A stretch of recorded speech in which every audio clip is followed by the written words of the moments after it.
Hello everyone, आज हम लोग बात करने वाले हैं जब कोई भी धातु इम्प्योर से प्योर कैसे बनाया जाता है। तो मान लीजिए हम लोग कोई भी धातु में कॉपर ले लेते हैं। कॉपर के उदाहरण से हम लोग समझेंगे कि कैसे कोई धातु इम्प्योर से प्योर बनता है। तो उसके लिए हमें जैसे लोहा लोहे को काटता है वैसे ही प्योर कॉपर बनाने के लिए प्योर कॉपर का ज़रूरत पड़ेगा। मान लीजिए ये इम्प्योर कॉपर है जिसको आपको प्योर बनाना है, लेकिन उसके लिए आपको सबसे पहले प्योर कॉपर चाहिए। प्योर कॉपर आपको इतना ज़्यादा नहीं चाहिए, कम में भी काम चल जाएगा। पतला सा कॉपर ले लीजिए, इसको पतला कर लेते हैं और पतला सा कॉपर है प्योर। ध्यान दीजिए ये वाला इम्प्योर कॉपर है और ये वाला प्योर कॉपर है। तो अगर कॉपर का आपको निकालना है तो यहाँ जो विलयन है इसको भी कॉपर सल्फेट का होना चाहिए। तो कॉपर सल्फेट का विलयन है यानी कि ये अपने आयनों में टूट चुका है। तो यहाँ ढेर सारे कॉपर के प्लस आयन होंगे 2+ आयन और सल्फर के -2। तो ऐसे ही ढेर सारे आयन फैले होंगे, कॉपर के 2+, सल्फर के -2 ऐसे ही ढेर सारे पूरे आयन फैले होंगे। तो जब हम बैटरी में कनेक्ट कर देंगे इस दोनों इलेक्ट्रोडों को तो एक तरफ प्लस पॉजिटिव आ जाएगा, पॉजिटिव यानी कि एनोड, और नेगेटिव यानी कि कैथोड। तो हमें एक चीज़ पता है कि जहाँ पे एनोड होता है वहाँ रिडक्शन होता है और जहाँ कैथोड होता है वहाँ पे ऑक्सीडेशन होता है। तो रिडक्शन यानी 2 इलेक्ट्रॉन का लूज हो जाना और ऑक्सीडेशन यानी 2 इलेक्ट्रॉन को गेन कर लेना।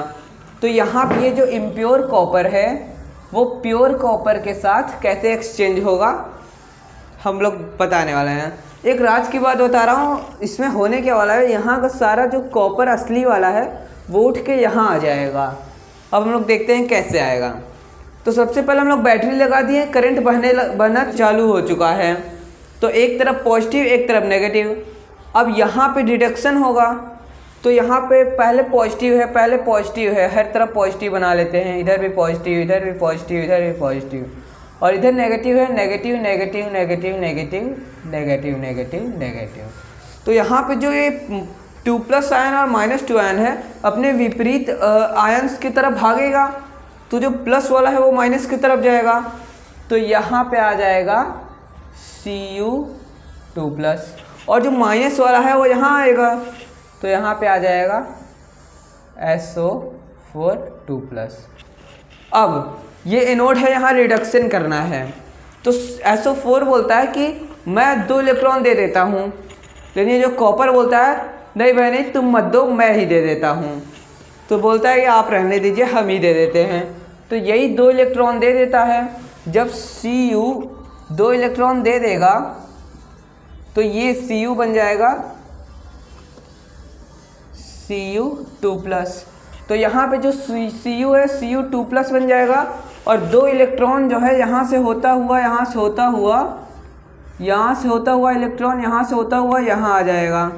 तो यहाँ पे जो Cu2+ गया था, Cu2+ जो वहाँ पे था वो इन 2 इलेक्ट्रॉनों को ले लेगा। यहाँ 2 इलेक्ट्रॉन छोड़ा था, जो Cu था 2 इलेक्ट्रॉन छोड़ दिया था, और यहाँ वाला जो Cu2+ है वो इन दोनों इलेक्ट्रॉनों को ले लेगा और खुद न्यूट्रल हो जाएगा। 2+ था और 2 ले लेगा, 2 नेगेटिव हो जाएगा। तो इसका मतलब Cu न्यूट्रल हो चुका है, न्यूट्रल यानी कुछ नहीं। तो इसका मतलब ये वाला जो कॉपर था वो 2 इलेक्ट्रॉनों को लेकर नेगेटिव हो गया है। अब आप लोग बोलोगे यहाँ पे जो Cu2+ बना था इसका क्या होगा।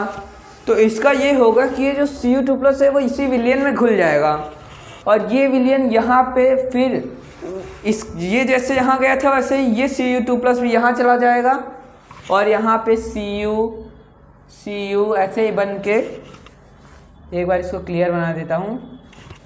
तो यहाँ से Cu बना, ढेर सारे परमाणु होंगे, ढेर सारे कॉपर यहाँ पे आ जाएंगे। ये वाला भी टूट के जाके यहीं पे आ जाएगा। तो यहाँ पे कुल मिलाकर न्यूट्रल कॉपर्स का लेयर जम जाएगा, और जो इम्प्योरिटीज़ थी वो यहीं पे नीचे इकट्ठा हो जाएंगे, जिसको मैट बोला जाता है। मैट, ये मैट यहाँ हो गया, और जो सारा कॉपर था धीरे धीरे यहाँ चला जाएगा और ये धीरे धीरे पतला होता जाएगा और ये पहले पतला था, अब मोटा होता जाएगा, मोटा होता जाएगा। तो इस तरीके से हमारा जो अशुद्ध कॉपर था उसमें से गंदगी अलग हो गया और प्योर कॉपर हमें प्राप्त हो गया। तो ऐसे ही होती है हमारी किसी भी धातु की रिफाइनिंग। आज की वीडियो में इतना ही, मिलते हैं अगले वीडियो में किसी न्यू इंटरेस्टिंग टॉपिक के साथ। तब तक के लिए बाय बाय, टेक केयर, जय हिंद, वंदे मातरम।